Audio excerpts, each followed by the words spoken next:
ജെഎൻയുവിൽ ഇടത് സഖ്യ തേരോട്ടം. എസ്എഫ്ഐ, ഐസ, ഡിഎസ്എഫ് ഇടത് സഖ്യ 4 ജനറൽ സീറ്റുകളിലും വിജയിച്ചു. എസ്എഫ്ഐയുടെ വൈസ് പ്രസിഡന്റ് സ്ഥാനാർത്ഥിയും മലയാളിയുമായ ഗോപിക ബാബു ഐതിഹാസിക വിജയം നേടി. എബിവിപി സംഘപരിവാർ കോട്ടകളെ തകർത്താണ് ഇത്തവണ ജെഎൻയു ചുവപ്പണിഞ്ഞത്.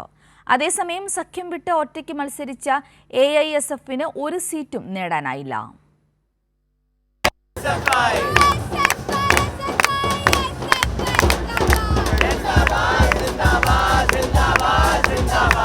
എബിവിപി സംഘപരിവാർ സ്വാധീന കേന്ദ്രങ്ങൾ പിടിച്ചുകുലുക്കിയായിരുന്നു ഇടതുപക്ഷ സഖ്യം ഉജ്ജ്വല വിജയം നേടിയത്.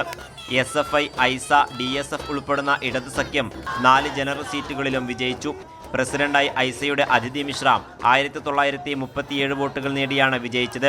വൈസ് പ്രസിഡന്റായി മലയാളിയായ എസ്എഫ്ഐയുടെ കെ ഗോപിക ബാബു 3101 വോട്ടുകൾ നേടിയാണ് തിരഞ്ഞെടുക്കപ്പെട്ടത്. 2005 വോട്ടുകൾക്ക് ഡിഎസ്എഫിന്റെ ജനറൽ സെക്രട്ടറി സ്ഥാനാർത്ഥി സുനിൽ യാദവും തിരഞ്ഞെടുത്തു. ഐസ ജോയിന്റ് സെക്രട്ടറി ഡാനിഷ് അലി 2083 വോട്ടുകൾ നേടി.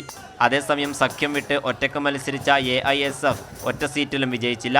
എസ്എഫ്ഐ, ഐസ, ഡിഎസ്എഫ് സഖ്യം മുന്നോട്ട് വെച്ച ആശയത്തിനാണ് വിദ്യാർത്ഥികൾ വോട്ട് ചെയ്തതെന്ന് ഗോപിക ബാബു പറഞ്ഞു.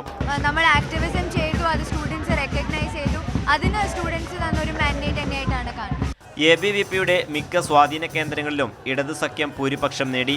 സർവകലാശാല തകർക്കാൻ ശ്രമിക്കുന്ന RSS ശ്രമങ്ങൾക്കുള്ള മറുപടിയാണ് വിജയമെന്ന് SFI unit secretary P Parvathi പ്രതികരിച്ചു. എബിവിപിയുടെ വിദ്യാർത്ഥി വിരുദ്ധമായ അക്രമ രാഷ്ട്രീയത്തെ എതിർക്കുന്ന വളരെ ക്ലിയർ ആയിട്ടുള്ള ഒരു മാൻഡേറ്റ് ആണ് ജെഎൻയു തന്നിരിക്കുന്നത്. അക്ഷരാർത്ഥത്തിൽ ചുവപ്പണിഞ്ഞിരിക്കുകയാണ് ജവഹർലാൽ നെഹ്റു യൂണിവേഴ്സിറ്റി.